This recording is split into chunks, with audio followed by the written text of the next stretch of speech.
you here, Stephanie, as well. Kathy Chase, you're right, fact-based content. Certainly anchored in fact, certainly anchored in evidence. Terry Dean, good to see. Lisa Arnold. Lisa says, Timmy's picture on Instagram was beautiful. While I was walking with Timmy, he was sort of backlit, just before the sun was setting, and you had the sun filling up those grass heads. And I thought about the whole thing of celebrate life and how magical a simple thing like that is. A dog running through the fields with the sun setting. And it just looks so, it's just like one of those moments, simple moment in life that is nevertheless perfect in itself. Simple yet perfect.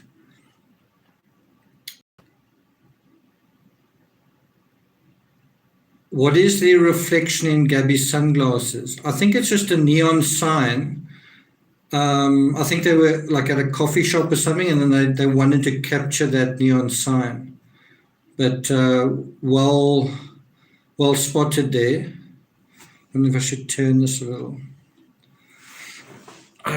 Okay, so I've kind of got 5 things I want to get through today.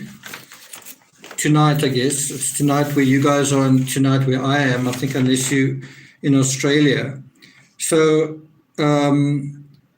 first of all, in the previous live stream, I actually meant to get through a lot of your questions, and I did deal with your questions in the super chats and the chat, but I didn't really get to the questions I'd actually highlighted and that I meant to get to. So I'm going to do that in this live stream. I probably will take questions from you guys as well, but I really wanted to specifically highlight those questions, which I thought were really quite astute and quite interesting.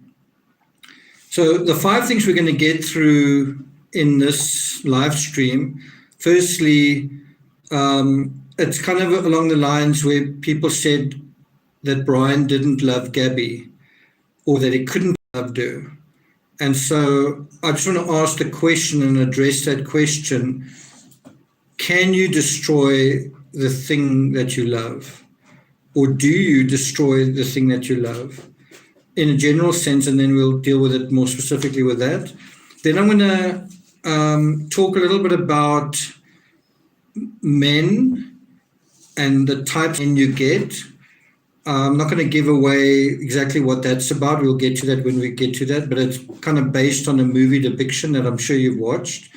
Then we'll deal with the financial narrative, which I think is quite interesting and something that we haven't spoken enough about. Then part of that, I'm going to talk about Timmy's jumping against my leg. I guess he wants to be on. Hey, come, let's go.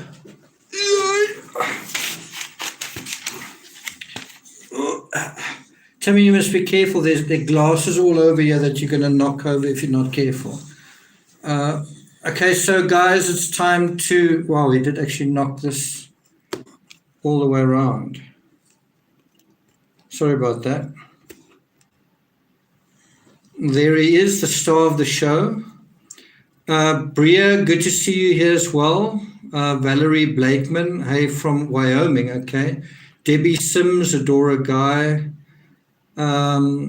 Cassandra, hello from Florida. Timmy, they're saying you're adorable. Timmy, you're adorable. Timmy, you're adorable. Do you know you're adorable? Hey? You're adorable. Okay. You're trying to be even more adorable. Mary O'Connor from Minnesota. Helena Morales from California. Wicked Witch of the South. North Carolina, good to see you, Rick Borum. So then I'm going to, it's kind of part of the financial narrative, I'm going to take you through my financial narrative when I traveled through France way back when. I'm going to quickly take you through a little bit of anecdotal experience when I was a 20-something and might bring back some of your own memories. Because it's easy to talk about the financial narrative of someone else, but you're talking from the perspective of an adult who's got a home, who's got a mortgage, who's got insurance, who's had a job, who's got kind of things sorted out. When you're on the other side of that, it's easy to forget. It's easy to forget where they were. Then I'm going to deal with the questions that I've kind of put together, and then if there's time, we'll deal with some insights and sort of amazing. Just can't think.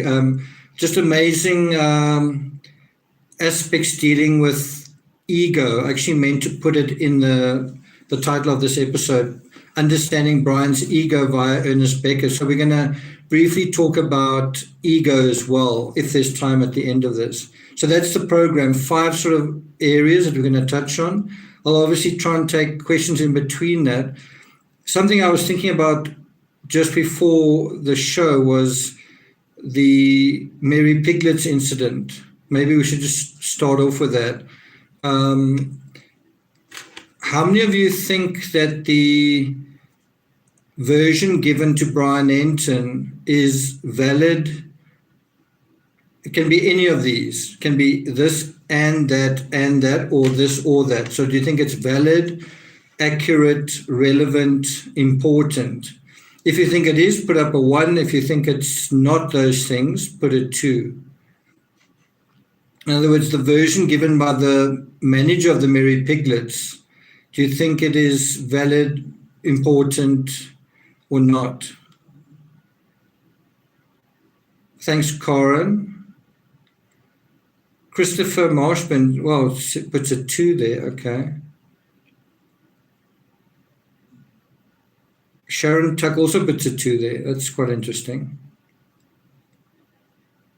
I think most of you are putting up a 1, saying that it is.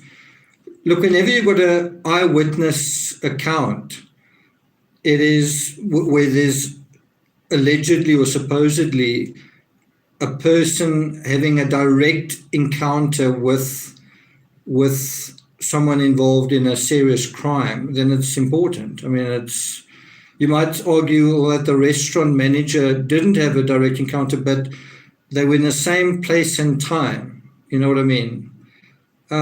Kitty Whitty says, not sure. Sherry Parr says, you never follow a customer outside. Ginger Reed says, I think the manager was ill-informed. Suzia says, I feel the manager is protecting his income. It's actually a female manager. Ginger Reed says the manager's downplaying it. So I don't want to spend too much time on this. This is not really the focus of this live stream, but I think it is quite important to touch on. Is just look at this dog. He's really, can you see? Anyway, this is his favorite sleeping position. So anyway, a lot of people simply just don't believe what the manager said. And so if you think about it, the easiest thing for the manager to do was just to toe the line, just to say, yes, kind of exactly what the Instagrammer said, that blah, blah, blah, right? That would be the easiest thing to do. And instead of that, she's actually quite adamant that that is not what happened, right? And she doesn't go into a lot of detail, but she goes into enough detail to say, that's not true, that's not true, and that's not true. And if you think about it, that's quite interesting. If your motive was simply to protect yourself, you'd simply say either absolutely no comment, or it would be, there was a bit of a problem, they were quite unhappy, and maybe you wouldn't say anything further than that. But to actually say that isn't what happened and provide a little bit of detail, but enough to contradict somebody else's version, but specifically saying that is not how it happened, is quite, and you might say, she doesn't know anything. Do you think that they haven't spoken about this? And do you think that they are not aware of the negative publicity against Brian? So in other words, there's a lot of negative publicity against Brian and a lot against his parents. do you think that they would want to, in other words, do you think if they were sort of sitting at home thinking, what's the best story or fake story we could come up with? Do you think that they would want to sketch Brian in a positive light? Just food for thought, just food for thought. In other words, if you wanted to keep your job and keep your business going, would you want to say that Brian was sort of calm and Gabby was sort of unhappy with the bill or something? Would you want to do that? In other words, if you were trying to protect yourself, the easiest thing would be just to say either no comment or yes, they were unhappy, but you wouldn't try and contradict that. And people are quite interesting when you make an error, and I have it all the time. I'll make the smallest error on something, and people think it's the biggest error. You can make errors of fact, and then you make an error in something like pronunciation, and that's a very big deal to people. And people are very aware of the things that they know for a fact. And if you, for example, in your home country, if you know something is pronounced a certain way, or you know things are a certain way, and it's portrayed in a different way, you take exception to that, and you should, right? And isn't that what has happened here?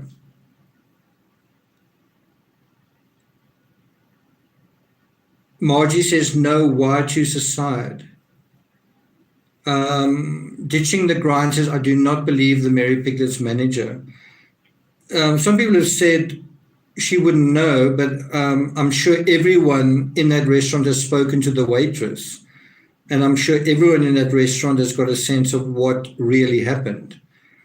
So one thing I think is very curious is the Moab incident is kind of a guy thing. In other words, two male witnesses saw an altercation and called it in. Two guys, youngish guys, I think, called the authorities. Well, I think one called and the other one was called. I'm not actually sure if both of them called, but there were two witnesses, both men.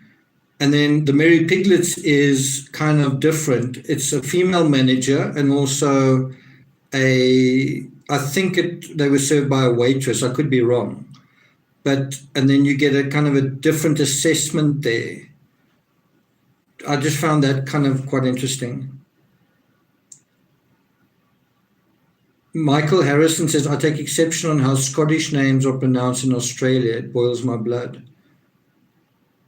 I was really surprised when I was in England how the dialects varied all over the place. I spent quite a lot of time in Bristol, and the Bristolian accent was totally different. The regional changes in dialect were astonishing.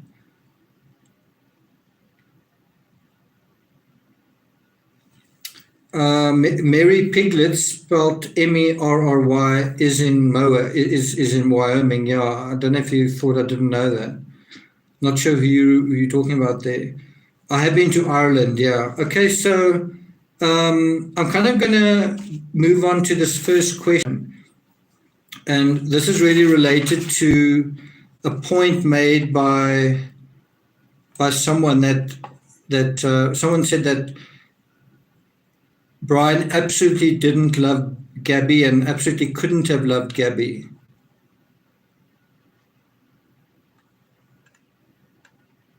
I think I've just made a big boo-boo here. I thought I emailed myself the questions, and I don't see the questions here. I've got like a blank email. I don't know, don't understand it. It's got an email titled Best Questions, and I thought I'd emailed them. I don't see a single question here. I wanted to quote the questions here. That is pretty unfortunate. So it's happened again. So I'll have to just go from memory. So in terms of the questions, was just someone who was saying that I just doubt that Brian loved Gabby. It's impossible that he would love her and do the X or Y to her.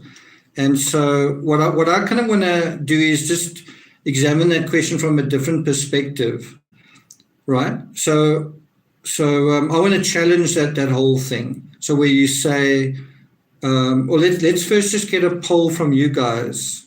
I want to just see if I'm preaching to the converted. No, it's not. The email did come through. It just came through with 0 attachments. So I screen grabbed all the comments. Took quite a long time to do as well. Anyway, so yeah, some people are saying he was obsessed with her. You can have that kind of love that is very. It's like extreme love. It's not like healthy love, but it's still love, right? It's still a very powerful thing that you get caught up in it, right? So the thing that I want to touch on is I want to kind of make it something that you can identify with. So can you destroy the thing that you love? So the question is, did Brian love Gabby? And I'm asking you, can you destroy the thing that you love? Do you destroy the thing that you love, right?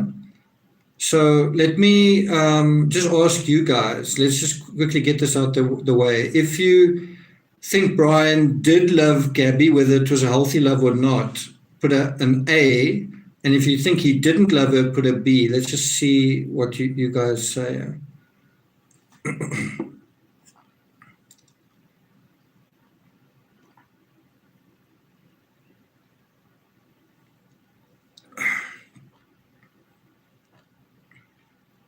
Sweet Sativa says unhealthy lust. So I see mostly A's. I'm glad to see 1 or 2 B's just because I think it'll be good to try and challenge that mindset, right? So this is how I'm going to challenge it. It's through this idea of narcissism. In other words, can you destroy the thing that you love, right? Well, how about yourself? Have you ever destroyed yourself, damaged yourself, gone through a destructive period yourself, done things that weren't good in terms of yourself? I'm talking about unhealthy eating, unhealthy living, unhealthy habits, dangerous activities, things that were reckless. I'm talking about to yourself, not to somebody else, to yourself. And I'm a person that can put my hand up and say, I've done some really dumb things. I've done some, I guess, courageous things, but I've definitely put myself in mortal danger where seriously I was lucky to come out of certain things either unharmed or alive, right? And I'm a little bit uncomfortable with the idea of I love myself, but I certainly don't. I think I'm an okay person, but I'm just saying you can destroy the thing you love.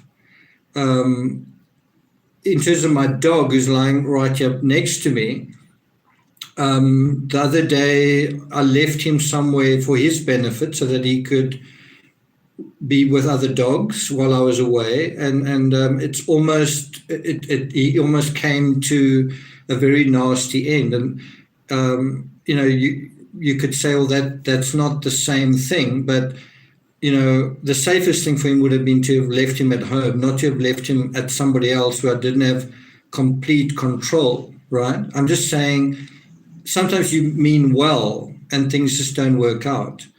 I took a girlfriend that meant a lot to me on a skiing holiday, and I thought this was going to seal the deal and it was going to be amazing. And she was miserable, couldn't ski, hated it, and our relationship didn't really survive that, right? So it is true, you can destroy the thing that you love. Just something like eating unhealthy and becoming really, really obese and developing health problems, that is you destroying yourself. And there's a show on cable or whatever where I think it's called My 600-Pound Life. People just can't stop. And so maybe you love chocolate and now you destroy, it's a little bit of a bad example, but because of this love, you destroy lives in a way, right? Patricia Burns says bad things happen to good people. Kindness Sprinkle says, I don't think Brian was attracted to Gabby. I think he hated her. That to me is a bizarre thing to say. I think if you're a man, I think, well, I think one's got to be careful what you say, because the other possibilities. I think if you are attracted to women, then I think it's easy to see that Gabby was certainly physically very attractive. And she also seemed like a nice person. So I don't know. And Brian was a young guy, and he did. When you just look at photos and footage of them, you look at him looking at her. He does seem, and he even said it himself, that he was like almost like walking on a cloud, you know. So, and love is often obsessive at that age. Catherine Klarowski, hurt while in love can create rage. So that is what brings us to the next thing. And I think if we're being practical, I think the best way to understand this idea of destroying the thing you love is you can really love someone, and then when you find out that they've cheated on you, you find out that they've been disloyal, you find out that their feelings that you really believed in, that you really invested yourself in, may be completely different to what you thought. There's this moment where the fairy tale suddenly ends, the fairy tale suddenly changes. And when you suspect that someone has feelings for someone else, it means, oh, well, do you not have feelings for me? Or your feelings for me not serious? So you can absolutely love someone, but then when you realize that either they don't love you or they don't love you as much, you can feel you've been destroyed. And you can, you know, it happens in divorces all the time. There may be the sense of, well, I'm now going to destroy you. Does that make sense? In other words, you love the person until the moment that you don't. So, but you can't say, well, I never loved them. You love them until the moment that you don't anymore.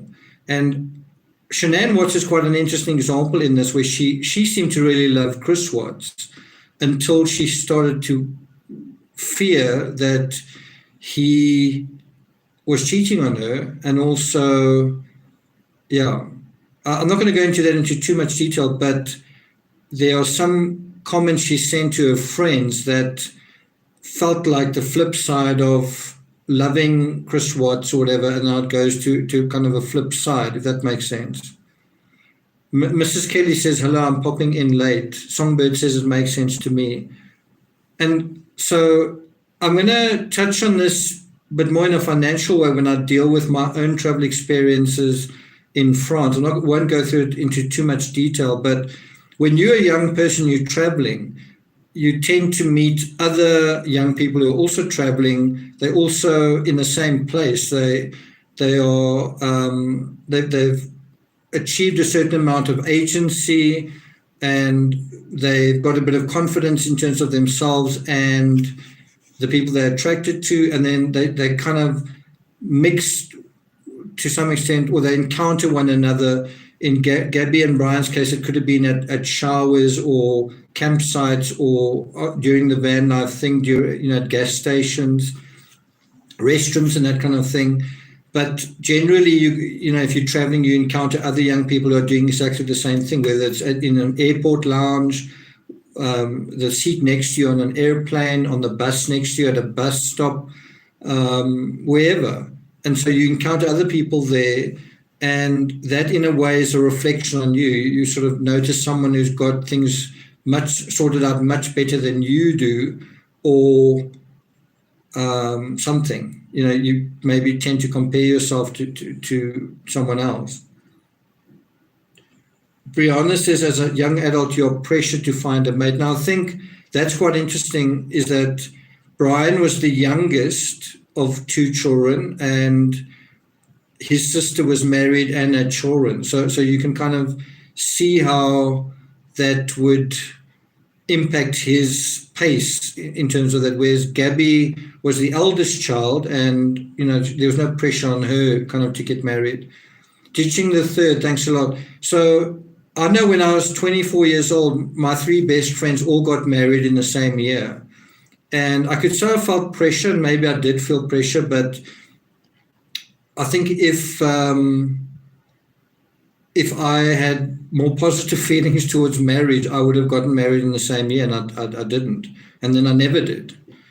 So I'm probably a bad example in terms of that. Whatever says I couldn't afford restaurants when traveling for sport. Okay, what sport is that? SP says, so good to be here with Nick and everyone on the Saturday night in Texas. SP, I think it was one of your comments that I actually highlighted and wanted to mention here. I might need to do another live on this. I really feel because, I really organized it all and wanted to deal with this, but there you go.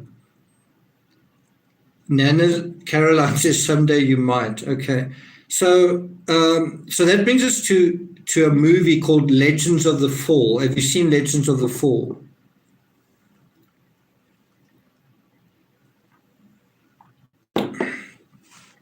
Ditching the Grind says, you are so interesting. Thank you. No. Wow, someone has not seen Legends of the Fall. It's got Brad Pitt in it, so you might want to watch it. But I see a lot of yeses. One or two no's, but a lot of yeses. So Legend of the Fall briefly is about a colonel who's got 3 sons, and his sons' names are Alfred, who's the eldest, Tristan, played by Brad Pitt, who's the middle child, and Samuel, who's the youngest son, right? Susan says, I'm not seeing any comments.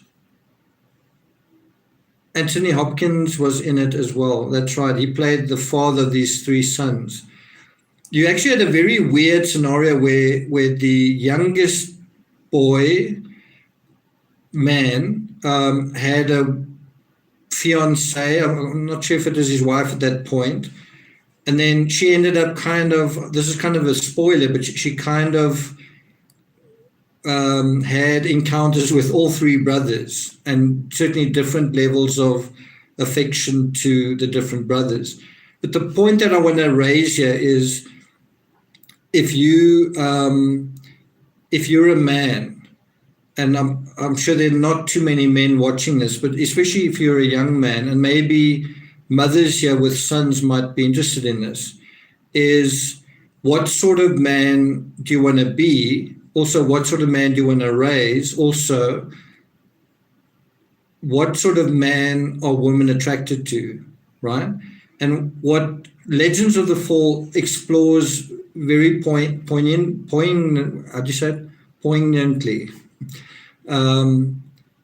very movingly, very touchingly, is how these 3 different men approach life and the tragic consequences of that.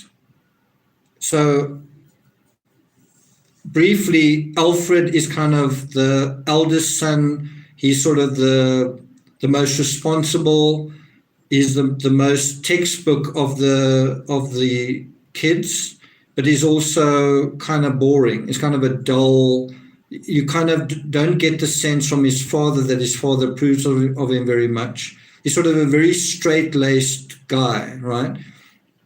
I'm not sure if I think it's fiction.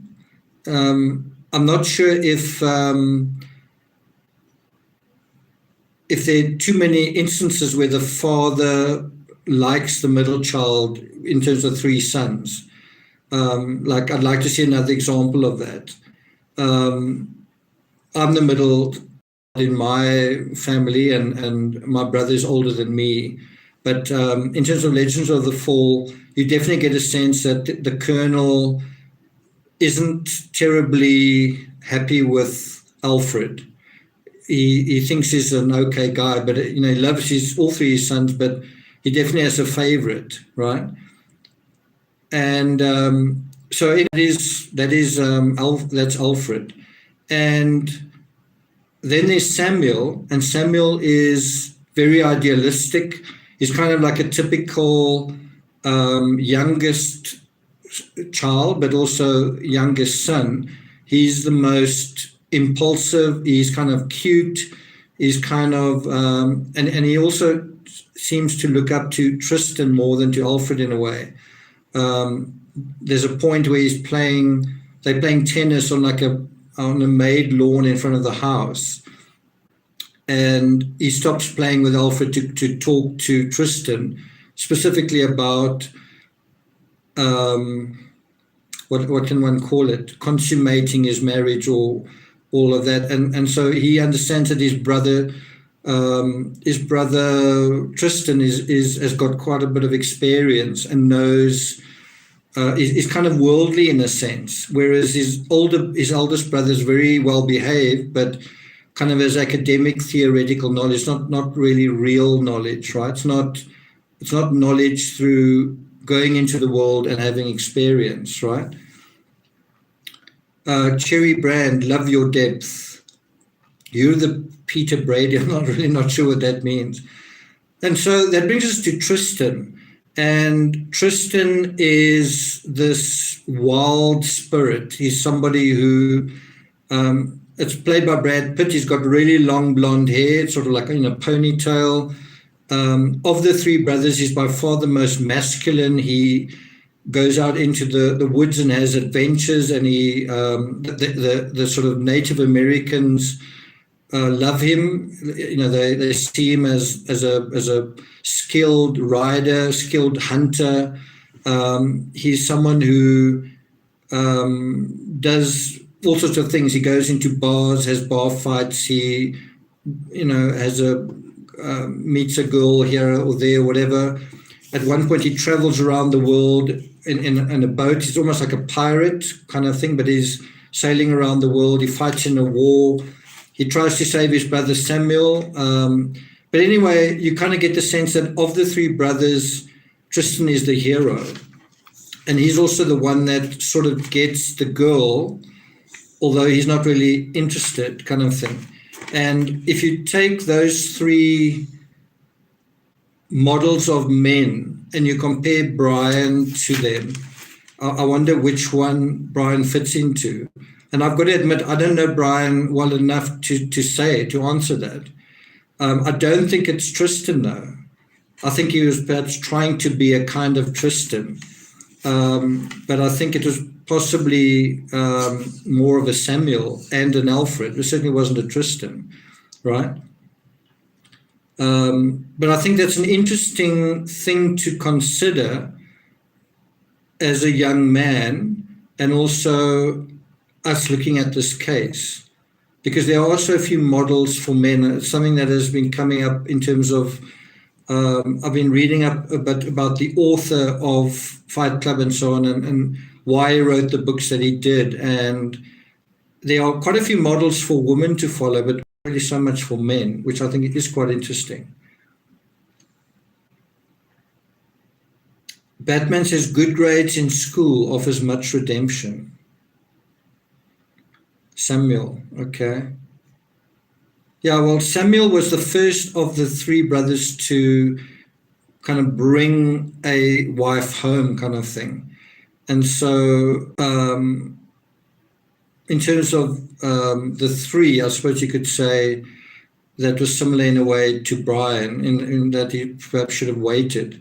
The other thing that Samuel does is Samuel signs up to go to war in kind of a impulsive way, not knowing what to expect. His father tries to talk him out of it, but then he goes anyway, and then he does end up losing his life in the war. His brothers are there to try and look after him, but they fail to save him. And so he goes off to have an adventure that he doesn't come back from.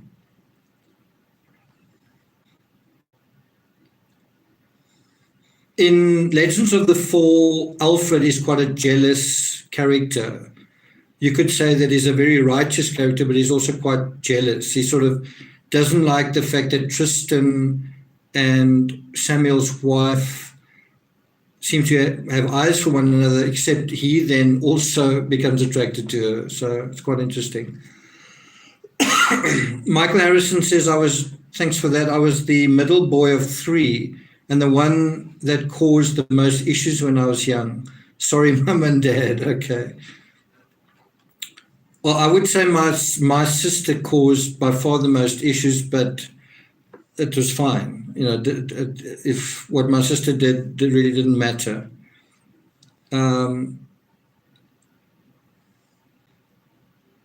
Rodney says, did you know Brian cheated on Gabby? No, I didn't. But I do think that it's possible that there could have been infidelity or a perception of infidelity, even online. Certainly, I don't know what to make of these girlfriends of Brian that have come forward. I don't know what to make of them. But if there's some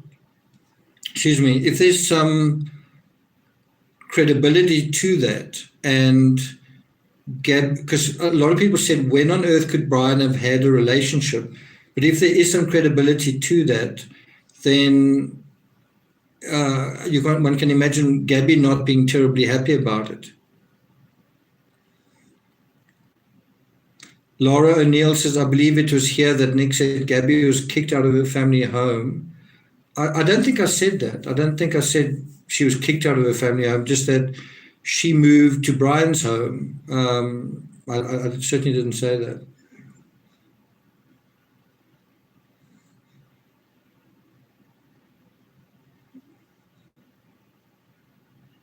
Mods, just keep an eye on that particular commenter, because that seems a bit,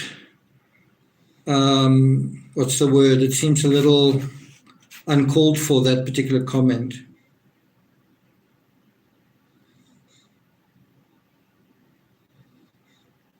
The one image taken by one of the alleged girlfriends looks like it could be the inside of that swimming pool area, if there is a swimming pool there, but that sort of enclosed area of the laundry home, just at a quick glance, but I'm not quite sure. Mrs. Kelly says, my husband listening in too, hope that's okay. I hope he's entertained. So I just thought that the Legends of the Fall is quite an interesting way of trying to profile Brian, which sort of hero does he fall into, right? And also, I think what's quite interesting is which hero did, in terms of those three brothers, which hero figure, which character do you think Gabby saw him? So Gabby may have seen him as a Samuel, but then he turned into an Alfred, or vice versa. Or even she thought that he was a Tristan, but he ended up being an Alfred, right? Okay, so that's all I wanted to say about Legends of the Fall. And that brings us to the financial narrative. That is something that I think has been kind of forgotten about to some extent. And I think we've underestimated how important it is, given what has happened, and also given in a scenario where Brian possibly did something to Gabby, and then the very next thing he does is he steals her money. Doesn't that give you a sense of how important the financial narrative actually is? In other words, the first thing he does after Gabby's out of the way, the first thing that he seems to do when he has the opportunity is he takes her money. And what that shows is two things. The one is that he doesn't seem to have any of his own money, which is a very big thing, right? It's not just that he takes her money. He wouldn't take her money if he had his own money, one would think. So he doesn't have his own money, why not? And what does that say? Think again about these three brothers. Which one has got certain prospects, which one doesn't? And so that's the one thing. The other thing is, immediately after Gabby is I don't want to say immediately after, but basically the next thing following her demise or her exit out of the events is that her money is taken, right? And so what that suggests is that money was a major stressor for Brian. It probably was for Gabby as well, but probably also for Brian. Have you ever traveled somewhere without money?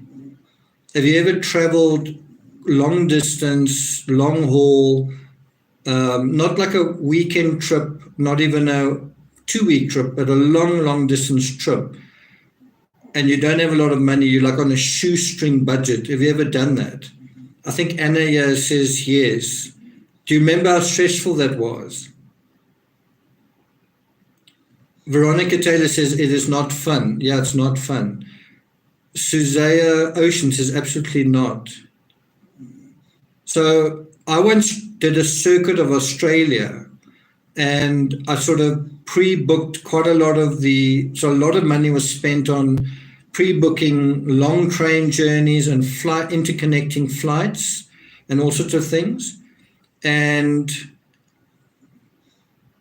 I had a certain amount of money for the trip, but two things happened that made the trip ultra, ultra stressful. The one was that I lost my credit card, and the other card that I had a magnetic strip that was decayed. It was sort of, there were fragments of the strip that were starting to, I'm not sure if you've ever had a card that long where the magnetic strip starts to become kind of cracked and starts to kind of disintegrate, right?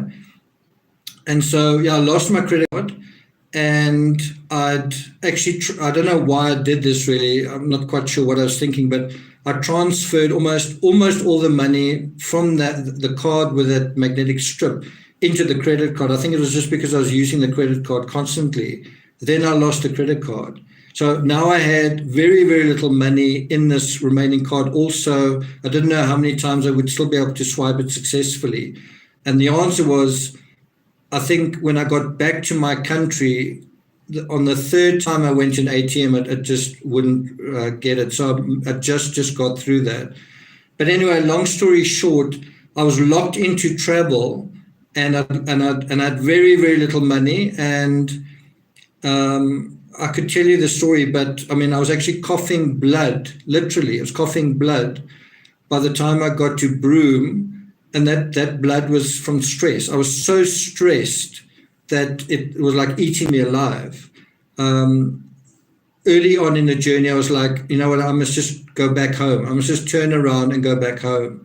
And then I was like, yeah, but this was your gift to yourself. Are you gonna throw your gift to yourself like away like garbage? And so I tried to continue on with the journey, but it was extremely, extremely stressful, because if I had run out of the budget thing that I had, I kind of would have been stranded. And I did actually call home for help, and I called in a few favors, but it was still, it was very, very, very stressful. And I was very sick towards the end of it, just with stress.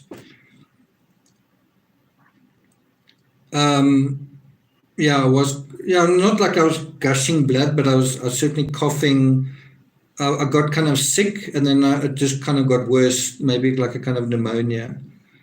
What also didn't help was I'd booked a car hire in Australia. So I'd booked car hire, and it happened. I booked car hire, and it happened. And where I actually lost my credit card is I booked car hire, and when I went there, the lady just said, "I'm not giving you a car." And I don't know whether it was because I was wearing a cap back to front, and she thought I was a reckless young person, but she just said, "I'm not giving you the car." And I had a triathlon the next day, and I was so flustered. I was so upset and so flustered. That was when I lost the credit card and actually my driver's license. And so I'm just trying to say that the stress in terms of money when you're a young person can be extremely bad, because you can't like just go home. You can't. And in a way it's really up to you. In a way you can say it's the end of the world, or it's horrible, or you can say, I'll make a plan. I'll find a way. You can kind of decide what your reality is. Heather says, I would rather thumb a ride. Actually, that is what I did. I didn't thumb a ride, but I caught a ride with some other people. And so that is how I solved quite a lot of the problem. But yeah. So I could tell you guys about that story, but I don't want to make it about me. So if you take just this idea of financial stress, and I'm sure it was other stress as well, you can imagine if you don't have money but the other person does, that it creates this horrible dynamic where you are dependent on them but also limited by that person. So if you want to go somewhere but the other person's got the money, they decide what's going to happen, right? And once again, I'm going to take a leaf out of my travels to explain what that feels like and what that looks like and what that is. And again, until you've experienced it yourself, you may not realize it's such a big deal, right? I've certainly had some very unconventional experiences with travel, given my travels around the world, but also my life as a photojournalist. I've had a lot of kind of unconventional situations. So what we're talking about here is the financial narrative, and bear in mind, Brian drew $1,000. It was probably $1,000 that he didn't have. A lot of people have said, this is quite important. What did he do with $1,000? Well, I think a lot of the $1,000 went into the drive back. So I think a lot of that $1,000 was for fuel, and perhaps some of it was for food. So I'm not sure what you guys will say. I suppose one can work it out, but I would imagine it would cost about $600 to $700. Is that reasonable? That it would cost $600 to $700 to drive from Grand Teton to Florida. I wonder whether Brian Enton could tell us that, but I know he flew some of the way there, so I suppose he can't. But it would be interesting to know exactly how much the gas would cost. I don't know if there's a calculator for that, but I think most of the money, the charge on the warrant says over $1,000. Okay, but let's imagine it's about $1,000. And then a lot of people said, what did he do with the rest of the money, or something like that? But I think the thing you've also got to consider is, if they were at Grand Tetons, right? And so Mary Rose saying it could be way over $1,000, or it couldn't be. I really don't think that, because Gabby was lending money, I don't know whether it was regularly, but I wouldn't be surprised if it was. I don't think you'd be lending money, borrowing money, if you had money. So I don't know. I've actually written a book about Amanda Knox and looked at her bank records, and she was getting money from her aunt in Germany, and she was spending quite a lot of money when she was in Perugia. The financial narrative in the Amanda Knox case is also quite interesting. There's also the allegation that money was stolen from Meredith Kircher, rent money. So anyway, in terms of Gabby, I think what you've got to consider is, just imagine this, that Gabby did have $1,000. Just imagine it. Do you think that would have gotten her to Oregon? So remember, their journey was supposed to end in October, which is this month. They were supposed to be on the road the entire September. So remember, the van life journey lasted less than 2 months. Started on the 2nd of July, ended probably around about the 27th of August. So it lasted almost 2 months, but it was meant to continue for about another 2 months. It was meant to end in October. Do you think $1,000, and I'm just saying, some people want to argue about the $1,000, but just imagine that they had $1,000. Do you think $1,000 would have gotten them to Oregon and back? And we're also talking about food. This is besides the fuel, the food, hotel accommodation and whatnot. Yeah, hotel bills. Someone said I say bulls, like when I say bulls, I sound like bulls. But I can say it a few more times if that'll entertain you. So Lisa Arnold says, yeah, $1,000 one way. So the point is that the scenario was that they were about at the halfway point in terms of the timeline, but possibly also in terms of the expenses, where the whole thing came to a crashing end, right? And so someone may have figured in their mind, do I want to do all of this for another 2 months? Do I want to go through what I've already gone through for another 2 months? Can we afford to do this for another 2 months?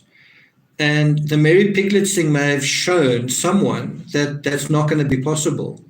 The Mary Piglets thing may have shown someone that it's not realistic for us to continue on this journey. We need to turn back. And someone may have said, we can't turn back. I've quit my job for this, whatever. And someone else said, we have to turn back. This isn't working out. This is a failure. Do you see that?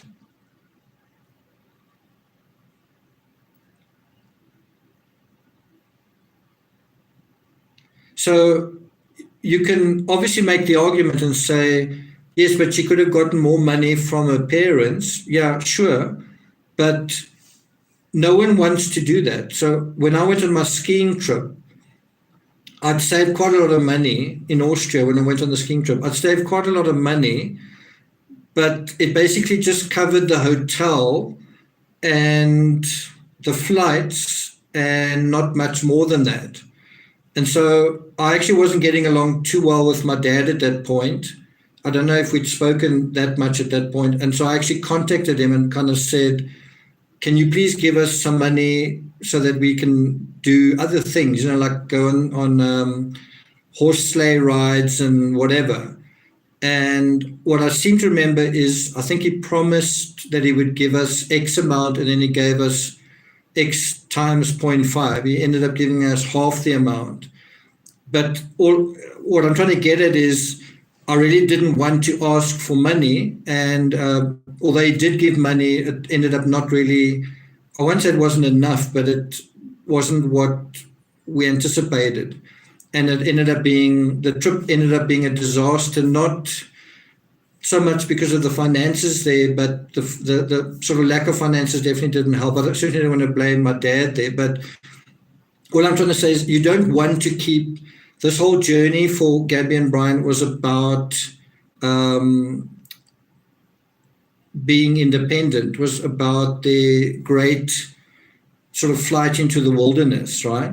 And you don't want to take that time and be dependent. You don't want to be calling mom, like your partner noticing you calling mom or dad doesn't reflect very well on you, or whoever is doing it. If you keep calling home wanting a handout, it's just not very attractive. Does that make sense? Okay, so now I want to just go to my experience when I was in France, and I'm not telling you this to indulge myself. It's just to make explicit what this feels like. So when I first went overseas, I went to England. I'm not going to go through all the ins and outs, but I wasn't there for very long when I traveled from England to France. I'd always wanted to see France. And so I traveled with a girlfriend of mine, and I had a fairly good budget, but she certainly was in a better financial position than I was in. She'd been living in England longer than I had, and with the South African currency, it's quite weak. If you take South African currency to Europe or to America, whatever, it's quite weak, which is why a lot of those people come to South Africa, because you get massive bang for your buck kind of thing, right? In any event, she had earned quite a lot of pounds, and so she was in a good position. So when we traveled together, in the beginning, we could do things together because I could pay for myself and whatever. But as things went on, it became more stressful. She could do certain things and I couldn't because I couldn't afford it. We could go to certain, and then it did become like, well, because I can afford something, we're going to do this. And so your ability to make choices in this period that's supposed to be a fairy tale isn't there anymore for one of the travelers. So I think I'll just give one example here. By the time we came back from the bulk of our travel through France, we were back in Paris. By now, my money was pretty much run out. And I didn't want to lend money from her. I didn't want her to give me money. I just, on principle. And so the last sort of hours she spent in Paris, she went and visited all of these art museums. And I love art. And I'd been wanting to go to these. It was one of the things I really wanted to do. And funny enough, I think I've still never been to an art museum in Paris. I was actually at an art museum in Amsterdam 2 years ago, the Van Gogh Museum. But so I've actually never been to an art museum in Paris. And I actually had to sit outside the art museum and wait for her to go in and come out. Actually, I'm not telling the truth. I did go to the Pompidou when I was there. That's the only art museum I did go to. But the point being, I sat outside this art museum while she went inside, and she was inside for 3-4 hours. A long time to sit outside. And you know you're missing out. You're not seeing the Mona Lisa. You're not seeing this. You're not seeing that. Is it stressful? Yes, it is. Is it somebody's fault? Probably not. But it's not a very nice feeling. And so when you have that situation where you're sort of dependent on someone, but you're also limited by the finances, it creates this horrible dynamic. And it's just really not good. And there were certain things that I didn't do in Paris on that trip, also because of I was in my 20s, so there were a couple of reasons why I wasn't very wealthy, but I never went up the Eiffel Tower, and we were in Paris. And I can name quite a few other things. And, part of you is thinking, this is the one and only time I'm going to be in this place. I'm never going to be here again. And so I could do this, but I'm not going to. It's quite a horrible feeling. It's sort of like, did I come here and did I go there to experience FOMO? Am I here to test my ability to deal with fear of missing out? Yeah. But I mean, the irony is I have actually subsequently been back to Paris. I was in Paris in 2019 and probably go again. So, if I really want to, I suppose I could go and do those things. Heather, whatever says, I'll go get another of your books for your Paris Done Right Fund. Okay. Vicky, I must be honest with you. It was kind of a weird situation. I had a girlfriend. So although I described this girl as my girlfriend, she was actually a girlfriend, but she was kind of an ex-girlfriend. So I actually had a girlfriend in England who wasn't able to get off work. So I was in a relationship with her. And the girlfriend that I traveled through Paris with, or through France with, was someone else, someone I wasn't in a relationship with. And I think she had a fiance who also couldn't get off. So we were sort of both in relationships, and both of our significant others allowed us to travel together. Nothing happened between us. And we had quite a good trip overall, but it was certainly quite stressful for me. So that's the fuller story. So, yeah, I mean, you could say it was a very bad idea, but it was sort of like I wanted to go to France and she wanted to go to France, and that was sort of the thing. Yes, it is very unconventional. Something I didn't mention is that France was pretty expensive, but Australia was really, really expensive. And someone I was traveling with who was from Brazil ran out of money sort of halfway. And there were a lot of travelers from other countries that totally underestimated how expensive Australia was. And they completely ran out of money. and you can ask them how that felt. What's it like to run out of money in the middle of your trip? You kind of got to just stop everything and try and find work. I think a lot of the time it's not necessarily legal work. It's sort of picking strawberries or whatever. But it was stressful for a lot of people. And often young people can handle that kind of stress, and it's sort of part of the thrill and part of the adventure, but not everyone can. Sharon says, Paris redo plan. Yeah. I think I still need to go up the Eiffel Tower. At least I definitely need to do that.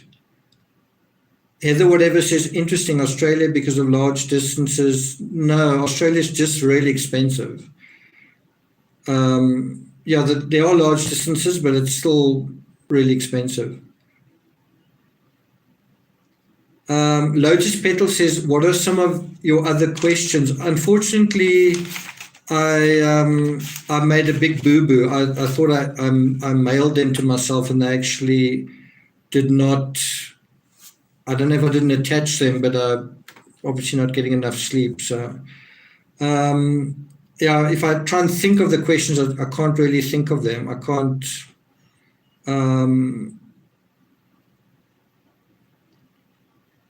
I can't just think of the questions that you guys came up with. Sorry about that.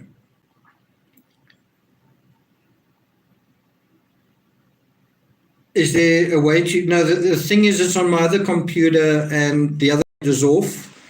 And I did screen grab all of it. So, yeah, it's just a bummer. So I think I'm going to do Ernest Becker here, dealing with what he talks about the ego. So that's just something I want to end off on. I'm going to be quoting from this book. It's The Birth and Death of Meaning. And he's talking specifically about the ego. And what I want you to think about when I'm reading this is Brian's ego. I want you to think about Brian's ego as an important psychological aspect of this case, okay?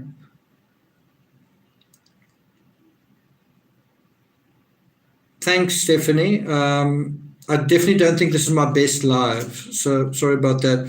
It is 4:00 in the morning here, and I was sort of like, I'm not really going to be sleeping tonight. I'm just feeling the insomnia, so I might as well do a live. I did prepare for it. Unfortunately, I made a bit of a mistake with those questions. This is really dealing with a really interesting aspect, which is Brian's ego and how that possibly plays into this. So on page 16 of The Birth and Death of Meaning, Ernest Becker, he talks about the ego, and he talks about that the fact that ego fixes time, right? And he says the following, quote, only humans know death because the ego fixes time. For the lower animals, the ego is a timeless storehouse of fleeting emotional meanings. A deer cannot know yesterday from today or tomorrow from the next week. Its world is flow of eternal sensation, punctuated only by a fearfully pounding pulse, a flavorful berry, and the unanticipated annihilation of sudden death.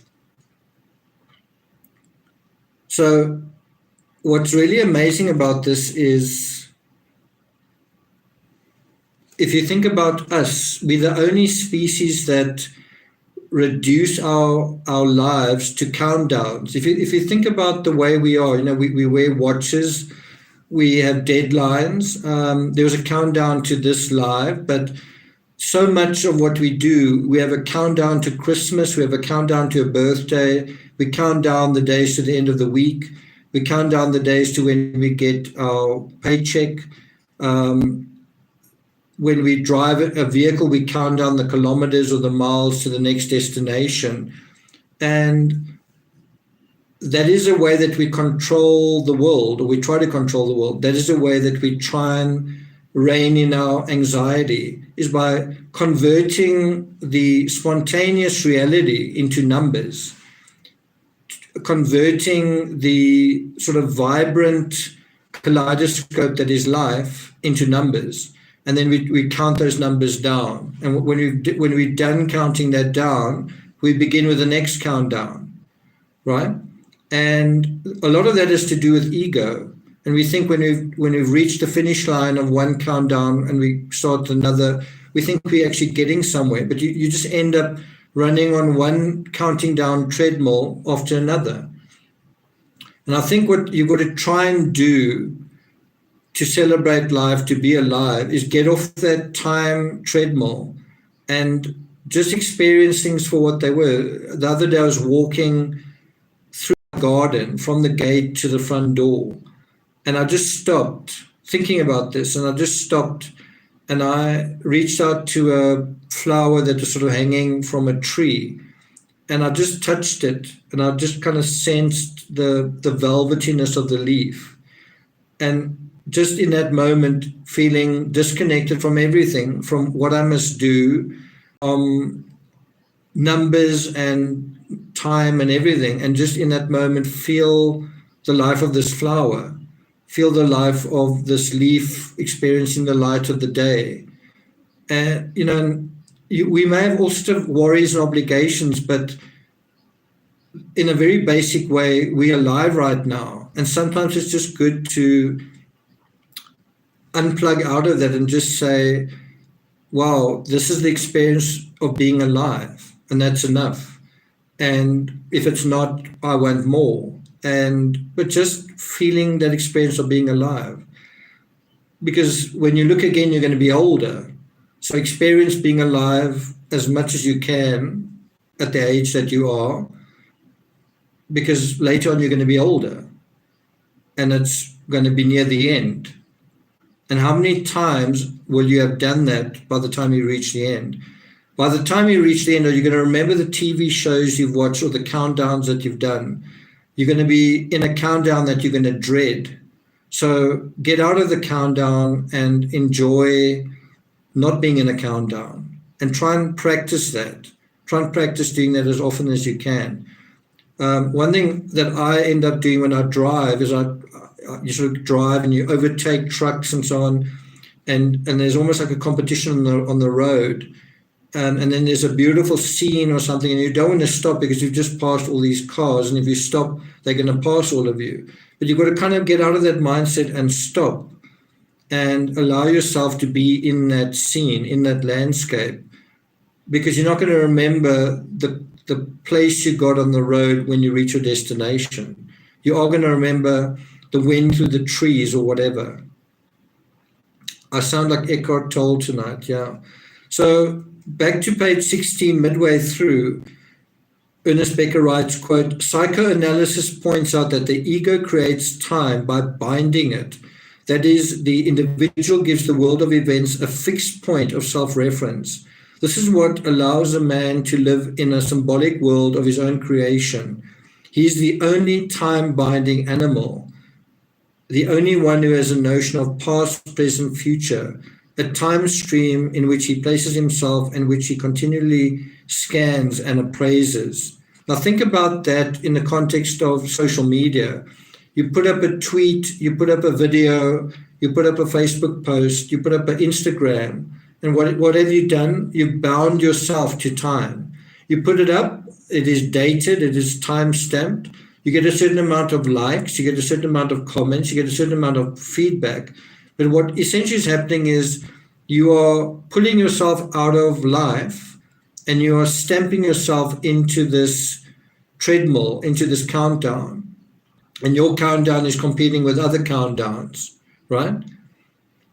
I'm not saying never do any social media or never count something down. I'm saying practice not doing that. Practice the antidote to that, if that makes sense.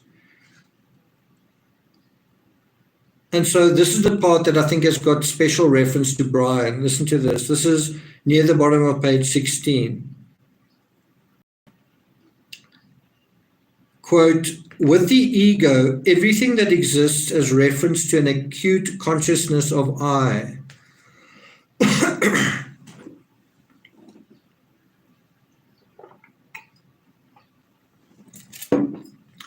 Susan says, the greatest risk is not taking one.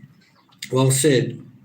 So let me read again. With the ego, everything that exists has reference to an acute consciousness of I on the part of the organism. The uncontrolled picture thinking that probably occurs in the subhuman primates is an intrinsic symbolization in which the individual cannot assign himself a very definite place.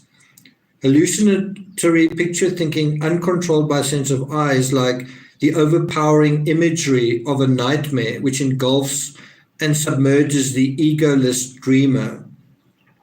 In sleep, the I gives up its differentiated alertness and sinks back to rest into the organic bed of undifferentiated sensation. Pretty difficult to work out what that's all about. Anyway, we go on a little bit further on page 17. He talks about the complex symbolism of dreams, and then the following. And I've highlighted this, that's the sort of pink section you see there. And he says, thanks, Sherry Parr. He says, quote, the ego then not only organizes perception and bodily control, it also fulfills a protective function for the organism. It is like an alert sentinel. Freud discovered that one of its main functions was to help the organism avoid anxiety. Grandma Green, thanks a lot for that. Grandma Green in Canada. I find this incredible and very useful in terms of thinking about both Brian and Gabby, but also ourselves. The ego is something that we use to avoid anxiety. And so if you've got anxiety, isn't it possibly something you need to do is develop your ego, develop a stronger sense of your ego, right? Develop a kind of an armor, an ego armor for yourself where anxiety is not going to impinge upon you. Remember, one of the things with anxiety is it's supposed to help you get you where you want to go. So you have anxiety in order to prevent you from doing something stupid, to help you navigate the world without getting into trouble. But if you're being overwhelmed by anxiety, you need to do something to lower the level of anxiety. And we're living in a world now that does induce anxiety with the coronavirus and all that kind of thing, right? We are living in a world that is conducive to anxiety. I wouldn't say in terms of that, one's got to, so that's a little bit of a different issue. But if you're so anxious that you're feeling dysfunctional, you need to develop your self-esteem. You need to develop your confidence. You need to develop, in a sense, your ego that you can say, I'm above these things that are making me anxious. How many of you here are watching the Cricket 2020? Probably none of you. But what is very interesting was there was this game being played, and right at the end of the game, it looked like the one team was going to win. And you saw people's faces lighting up, and you saw the crowd cheering like crazy. And then there was this big hit and another big hit, and suddenly everything changed. Peggy says, I've never heard of it. Anyway, the bottom line is we've all seen it in sport where you're coming to the end of the countdown and the outcome of a game is hanging in the balance. And then, one team is ahead of the other, and it looks like there's going to be this fairy tale ending, and then something happens, and then suddenly they lose it right at the last minute. And so one person's fairy tale is the other person's nightmare. But cricket, that is cricket. And so you saw how these players, I watched it today, I saw how these players pumped themselves up. Why? Because they were feeling anxious. A lot was riding on their ability to overcome the anxiety. And so they were beating their chest literally like gorillas. They were shouting and all of this kind of thing. I hope I'm not going to get into trouble for saying the word gorillas. I just mean the way that you fire yourself up by shouting and by all that kind of thing. So yeah, it's basically just that thing of you're feeling. I think we've all seen it in sport. You see it when someone wins a race. They are completely. It's almost like not even confidence, like arrogance at the end. This bravado, but that was necessary to overcome the anxiety of losing. If that makes sense. So we tend to think of ego almost in the same way we think of narcissism. Narcissism is always bad. A narcissist is bad. An egotist is bad. But if you are struggling with anxiety, it might be because your narcissism is at too low a level. Your ego is at too low a level, right? So let me read this again with that in mind. The ego then not only organizes perception and bodily control, it also fulfills a protective function for the organism. It is like an alert sentinel. Freud discovered that one of its main functions was to help the organism avoid anxiety. It provides the person with a self-conscious rallying point from which the organism can determine with precision what is alien to it. The ego handles anxiety by referring it to itself, by saying, this is not me, not my conduct, not my awareness. And he goes on there. But think about the ego and Gabby and Brian. Think about Gabby's ego during the Moab incident and this whole thing of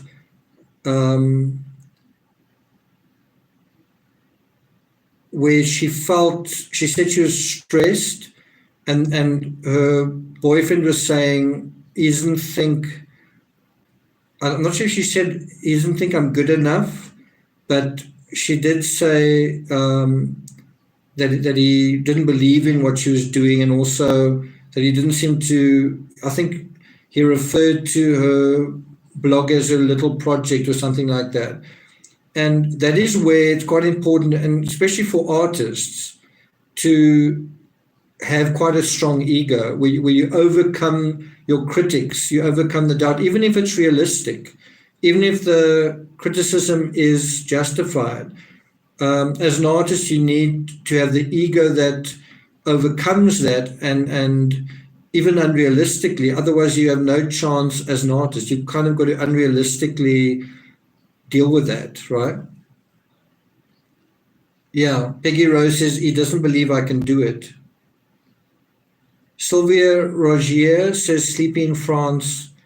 Sylvia, if you're up now, it's 4 o'clock in the morning, I can imagine.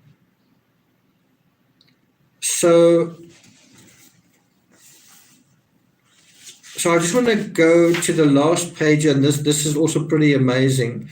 Page 18. So Ernest Becker writes the following. Now, again, think about this in terms of Gabby and Brian and anxiety and ego. Quote, now it is by delaying action that the individual is allowed to scan his accumulated experiences for alternate approaches to a particular problem. He uses memory and past solutions to devise in his mind a solution to the present problem. Thinking is basically trial action, a sneak preview, so to speak, of the situation one intends to experience. Obviously, trial action in detached thinking is possible only if the ego can delay response. Anxiety is crucial here because the ego can delay response only when it controls anxiety. Let me read that again. Anxiety is crucial here because the ego can delay response only when it controls anxiety. And then he goes on to say, keep a cool head is shorthand for a more involved counsel. Control anxiety while you present alternative courses of action in awareness and choose rationally the one course which fits the situation. So what he's saying is, if you have quite a strong ego, that's in terms of yourself, if your ego is strong enough to control your own anxiety, then you can actually stop when a certain course of action presents itself and you can choose your response. So in other words, you stop and your ego will then kind of scroll between your experiences and certain projections and certain possibilities. And while it is holding anxiety back, you can go through the experiences that you have and the knowledge that you have and pick what is going to be the appropriate response. But all of this is based on the premise that you're going to be able to control your anxiety in the first place. And obviously, if you can control your anxiety and you go and choose the appropriate response, that's going to be even better for you to navigate without increasing anxiety because of a bad choice, if that makes sense. Kira Darcy says, early evening here in California. Thanks, Janelle. I was kind of a little bit worried that it's not a very good live because there are not too many people watching. So Tommy says, I can retire in 2 years. Okay. Pauline says, I guess Brian didn't control his anxiety. He let it have free rein. I don't know whether Gabby or Brian controlled the anxiety. Yeah, is holding up fairly well. So in terms of Brian, one of the ways you have a good ego is you've got quite a few friends, real friends. I don't mean like friends on social media. You've got quite a good social network, people what you like, you whatever, build you up, right? You've got other things going for you, right? You have experience in the world. You become a person of substance. You've had certain trials, but you've come through it. You've challenged yourself and you've tested yourself. You've been in anxious situations and you've learned how to deal with it. Something else is that you have found a way to make something of yourself in the working world. That's a very important way for people to also not just deal with anxiety, but deal with the ability to deal with other people, right? And that's one of the ways you demonstrate that you're a person of substance, is that you don't just buckle when there's the first problem. And if you can handle work, you can probably handle travel. If you can handle the stresses of work, you can probably handle a holiday that doesn't quite go right. If you have been able to accumulate a certain amount of money through savings, you can probably budget a trip, right? All those kind of things. As Lisa Arnold says, resilience. But resilience is something also to do with the ego. Your ego is settled. It's not something that is sort of make it up as you go along. You know, one thing happens and your ego falls to pieces, or one thing happens and you suddenly think you're a hero, right? Brian seemed to think that he was somebody if he could walk on bare feet. And Brian seemed to think that he was somebody if he did something with the van life thing.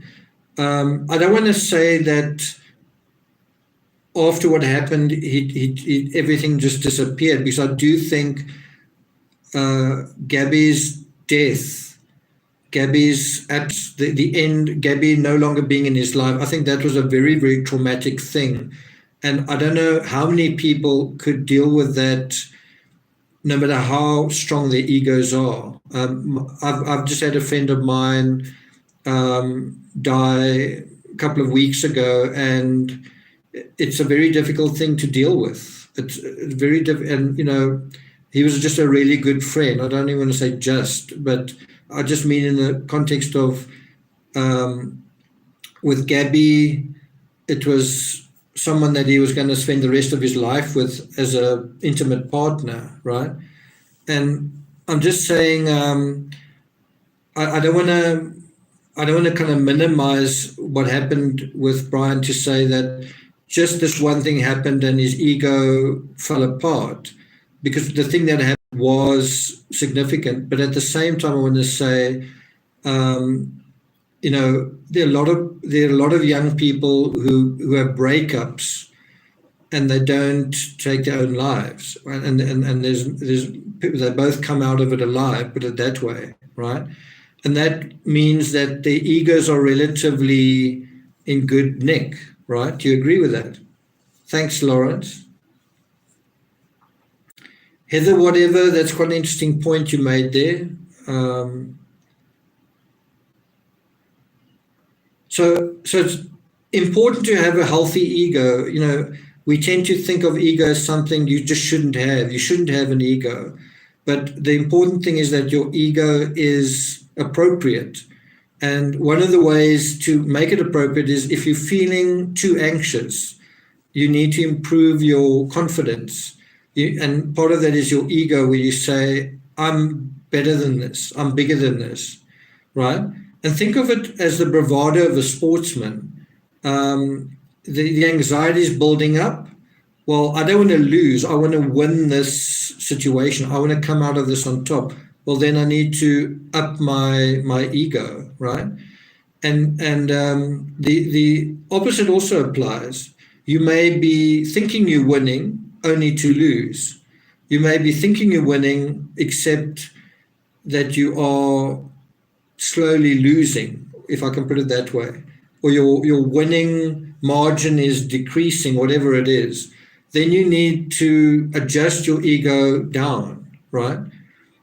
So try and think about the ego with relation to anxiety. If your anxiety is getting the better of you, you might want to turn up your ego a bit. If your anxiety is totally absent, or you might want to dial down your ego a little bit. That's also quite important. It's also definitely quite important. Beverly Lawyer says nothing about the couple makes sense, such as Rodney says Gabby had separation anxiety. She was scared to be alone. So let me apply what I said about my travels through France to Gabby. I kind of get the feeling that Gabby was the financial powerhouse of the couple. I get the feeling that, I don't know if it's true that Gabby bought the van. I heard somewhere that Brian also contributed to it. But what we know is that it was Gabby's van. Do you guys agree? It was Gabby's van, but as far as I know, both of them paid money towards it. But I don't think it would be Gabby's. Macy, how do you increase your ego? Your ego is like your self-concept. So it's almost, if you imagine yourself as a giant or like a hobbit, you can almost like dial yourself up, and so you are bigger relative to either your problem or relative to another person in a way. I'm not saying turn yourself into a giant. I've just watched the second movie, It, the second chapter, and you see that monster being truly monstrous. So I'm not really talking about that, but I'm just saying you can kind of psychologically try and make yourself increase in terms of the way you see yourself, that you're not this insignificant mouse and not this helpless person. And equally, if you feel like you are sort of bumbling through and you're not conscious of things, you're not being sensitive enough, dial yourself down. It's as simple as that. Someone might also say, how do you be happy? It's quite simple. You can just be happy. It's not that difficult. I'm talking about in a moment. Happiness overall is a little bit more difficult. Teresa says money they had saved for wedding was used to buy a van. It's quite interesting way you put that. I wouldn't be surprised. But I think we also know that Gabby was getting money from her mother, her biological mother. I don't know whether Brian was getting money from his family. I just don't know. It's possible that he was, but if he was, would he have needed to steal that money, to take Gabby's money? And so I've got no idea what the dynamics were in terms of that. There was also, I don't know if it's true. I heard that the check bounced in terms of the caravan thing that the laundries bought.